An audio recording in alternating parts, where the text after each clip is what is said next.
Welcome, no news to report in the transfer window here, episode 41 of my SP Spartan series. Lots of people we're going to bring up from the youth team if we can raise some funds to try and raise some money for the summer transfer war chest really. There you see goal ratings, Petrie with 10 in the Premier League is second behind Christian Benteke. We've got a big game at home to Aston Villa now before we can then really have a little bit of a break and get into the transfers. So highlights of the game against Villa to come. Hopefully we can make it even more games undefeated, although we're missing a couple today. And we're missing some big names. Bickle in there's a big miss. Although I'm sure we can do something with it. We've lost Fofana can sit in there. Lars Anderson can do a job for us in there. Petrie will play up top. And Rory will play in behind. It's not that bad. It's not that bad. Don't worry, it's not that bad. It's not that bad. Just make sure we got the right people on the bench. Bickle has been a big player for us as well, which is a shame. Lubaka's been big lately, but we have got other options on the bench. 99 to 98. Villa beat us 1-0, don't forget, at the beginning. First game of the season when we really did play well, but we didn't win. We lost 1-0. We would like revenge. We're on a hell of a run at the moment. I can't remember when we last lost. I think it was that QPR game. Big game this before there's a fair size break before we go into the transfer window, and hopefully I'm not expecting to do anything too much. I don't know if we are going to be able to get hold of anybody actually signing outside the club or whether it's just going to be all promoting youth teamers up. I get the impression it's going to be that. So it's not going to be that exciting from a point of view of new people coming into the club and making a real difference, I don't think. It's going to be more about us probably looking to fund our pockets for the summer.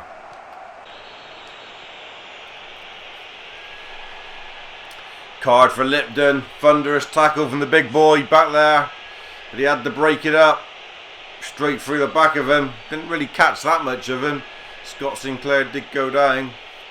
Oxford and Cambridge, those massive boots on him, look at him. He hasn't said it for a while, but he is the biggest cock in the showers.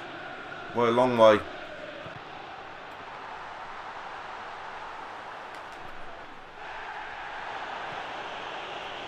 Don't know why Troy ran past the ball. It was a great chance. What a good ball from Bazaar.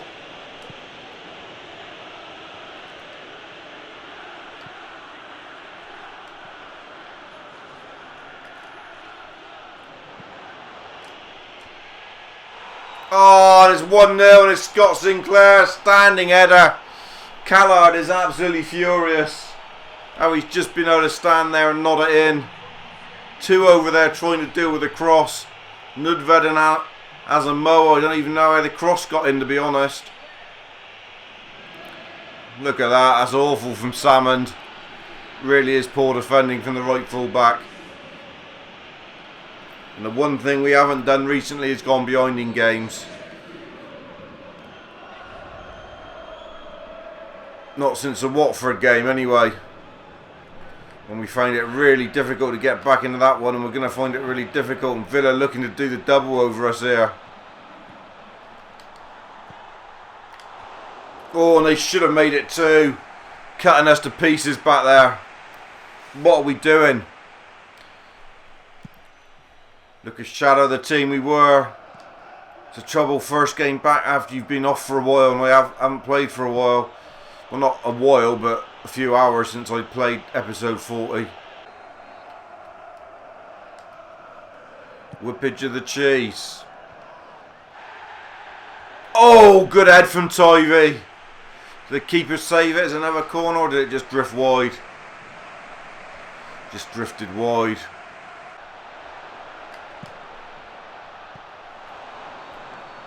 Half time comes, 1-0 down. There's been a poor performance there in that first half. We're going to have to play better than that.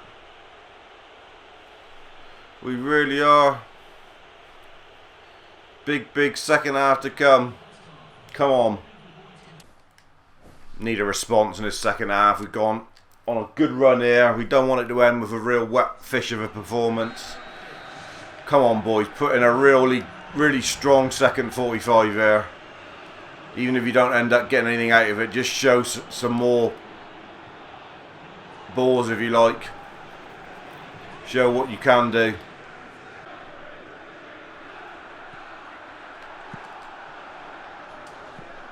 Oh, Salmon driving it across. Much better start. Lucky Salmon. Much better start to the half. Keep it up.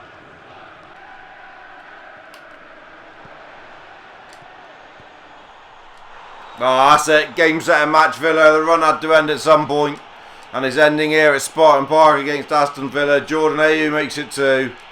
It's been a very poor performance from the Spartans. Suppose you're bound to have some. We've not had one for a while, to be fair.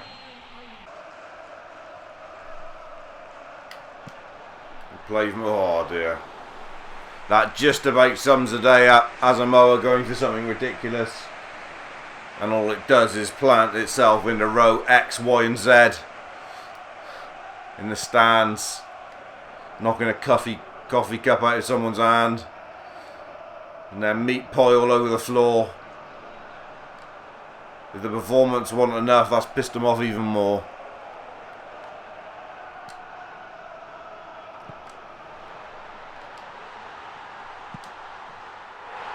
Joe Chagou's giving us a sniff. Was it Traore? It's Bertram. He's got this habit of scoring goals. Bertie Traore, he's bagged another one. I think that's number 4. I think he's only started like 2 games. What a great ball. Razor Bazaar again, I think. Or was it Fofana? I don't know, but it's a beautiful ball. Didn't he finish it well? Bertie Traore. Yeah, it's Razor Bazaar. Look at that. Craftsmanship of the man. What a ball. Bang, get in the net. Is that time for something just to perform in the last 20 minutes and turn this around would be great.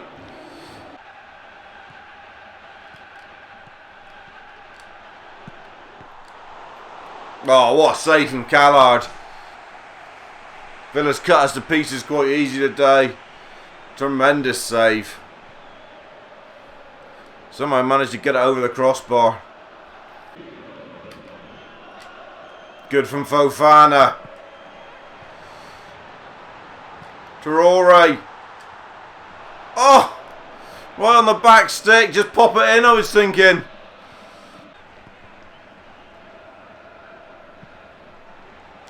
To be fair, we don't deserve to still have a chance. Oh, there it goes. Deserved winners, Aston Villa. At the end of the day, you've got to be realistic. And they deserve the points. And our unbeaten run, I think it was 6 games, was over. We've not really performed there at all well. Disappointing, to say the least. Shows that even though we've got an okay squad, when you take out a couple key components, we don't look nowhere near as good. And Abu Bakar's led the line so well in recent weeks. We stay in 7th place. Nothing too shabby about that, really. But the gap is teams behind us have caught up a little bit. Newcastle, Man City surely are going to come on a run and probably dislodge us. It's whether Hull could fall away altogether. We're hoping they're going to. We know we've got Hull next in the next game. Let's just see if there's any transfer news happening quickly while you're still on air. Down to 1.7 now. That's good news. I'm hoping we can sell a couple now. There's quite a big gap now in the window. We've got 11 days without a game. There's been an update in 2 of the deals that is key to us doing business. And there it is, 2.8 for Shackle. That's decent now. What is he worth? 2.5, so he's gone. And we are in pocket by £1 million. And Vassell, they've increased that. He's gone as well. Can't afford to release any more at the moment. Okay. Well, he will go in a minute. Can we bring in? I don't expect that means we can't bring in any from the youth team, can we? Because that's what we're planning to do. Can we bring in any from the youth team? Victor Valdez? No, because we're in negotiations with too many. Let's cancel one of these negotiations. They've all broken down for everybody we were going for. It's absolutely ridiculous, but it's true. So, made it simple anyway. Youth team is the way we got to go for the minute or two. Victor Valdez in the squad. This Brazier doesn't look too bad if we needed someone to do something for us at any time. So he might come in. Alfredson. Got to look at what they're worth as well, their salaries, because that's going to mean that they are probably worth a little bit of money. So the purpose of all of this is to make money, not for them to actually play, don't forget. Gas Nigger will be sold as well. Absolutely jam-packed it, bought so many youth team players up. Just show you what we got. Squad list. So, loads of youth teamers in, and let's start looking at their value. And this is what I'm telling you. If we start from where we are, which is Victor Valdez, obviously he's not worth as much as we was hoping he's going to be worth, but if you start adding all this money up, so 500,000, 2.2, 4.8, 7.8, 8.7, 11, 12. There's a lot of money's worth there we just bought in that we can sell on if need be in the summer. So that's what we're looking to do. They've all come in to be sold on in the summer. We have got replacements at centre back though, if need be, because we got rid of Vassell and Shackle, don't forget. So we have got replacements if we need anybody to play in there. Got to admit, this guy Phil looks pretty good if he had to come in and do a job in midfield, but maybe not. And JM Vargas looks pretty decent as well. If we need anybody to play, he could play left back as well by the look of it, which is handy to know. And Duda, he doesn't look too bad if need be. So they could do a job if need be, but we've not really bought him in there for that. And Boric obviously could catch in goal instead of Gazniga, who we just got rid of. We probably will get rid of Pallister as well now. And then the deed will be done. So Pallister to go. Let's just have a look at the negotiations that have come in. They're derisory ones. He's not going anywhere, Abu Bakr. A Northern Irlander, but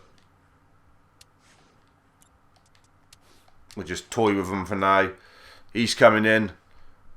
Badisso.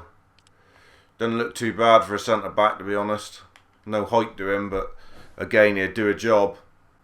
That's where we are with it all anyway. So there's a lot of youth teamers coming in, as you can see, to fill the squad, to make the money in the summer. We will sell them on. We will use them if we need to this year, but obviously they're not going to be playing that much. Disappointing result at Villa, but at the moment it's more important that we look forward to securing future transfers in the summer, really, and that's what we're doing with upgrading all these youth team players. It's a very good idea, and I think it will work very well, dudes. See you for episode 42 very soon. Cheers.